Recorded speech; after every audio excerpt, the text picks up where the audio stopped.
ઓય આપણી marriage anniversary આવે છે ને તો તમારે મને મોટી સરપ્રાઈઝ આપવાની છે એટલે બધાને ખબર પડે. એલા પણ સરપ્રાઈઝ તો સામે વાળાને ખબર ન હોય આપણે આપીને એને કહેવાય. મને ખબર જ છે કે તમે મને સરપ્રાઈઝ આપવાના જ નથી, પણ દુનિયાને બતાવવા હાટુ થઈને તમારે મને સરપ્રાઈઝ આપવાની છે એટલે બધાને ખબર પડે. ફસવાઈ ગયું. અહીંયા છે લાલ કલરના બલૂન લગાવજો, અહીંયા મોટું દિલ કરવાનું છે ને આપણા બેના નામ લખવાના છે એટલે બધાને ખબર પડે. આની ફરતે મીણબત્તીઓ મૂકવાની છે. એલા પણ અહીંયા આડિયું મીણબત્તીઓ કેમ મૂકવી?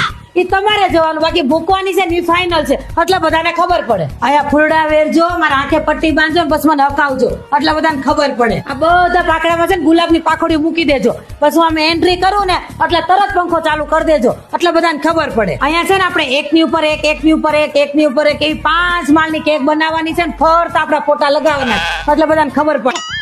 હા ખબર પાડી દેવું. અરે મને કાંઈ ખબર નથી, મારા માટે બહુ મોટું સરપ્રાઈઝ પ્લાનિંગ કરે છે. હા જો તમારે તો આવવાનું છે હો, મને લાગે છે સરપ્રાઈઝ તો આપવાના જ છે. અને ઓલી બબીતાને ખાસ બોલાવવાની છે. કેમ? એને ખબર પડે ને.